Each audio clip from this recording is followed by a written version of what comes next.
Ки им го задели владата управувањето на топлинските компании или пак ќе оди чекор понатаму со национализирање на снабдувачите? Откако Скопјани со денови се смрзнуваат сред зима, на Илинденска број 2 конечно се вклучи алармот.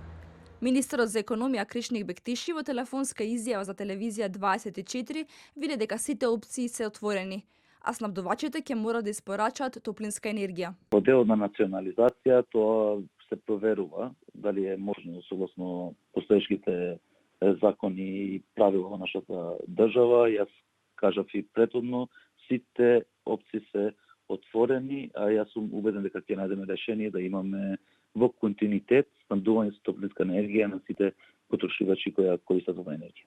Топлана Скопје Север, чии корисници со денови се без парно, утре ќе ја добијат потребната парична помош од општина Чаир, поради зголемените средства за набавка на природен газ. Од страна на општина Чаир сме известени дека исплатен долгот, а паричните средства на нашата сметка ќе ги добиеме во текот на утрешниот ден.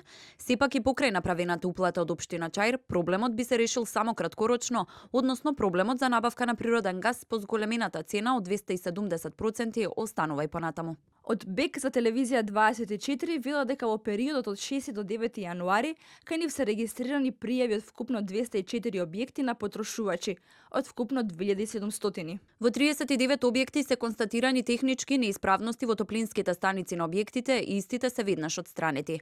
Во останатите објекти од кои е рекламирано, извршено е мерење на внатрешната температура и констатирано е дека сите објекти имаат внатрешна температура еднаква или повисока од 20 степени Целзиусови, односно испораката на топлина е во согласност со правилата за снабдување. И додека компаниите и владата допрво ќе бараат решение, Скопјани и денеска смрзнуваат. Дел од корисниците на парно пак со денови револтирано сведочат за условите во нивните домови. Кај мене температурата е 18. Седиме со джемпери под кебиња и еве кој што гледате затната сум, значи секој ден ние се будиме настинати. И цел ден сме со кебиња и со джемпери. За само 2 дена во регулаторната комисија за енергетика се пристигнати над 50 приговори за квалитетот на парното грејење на БЕК.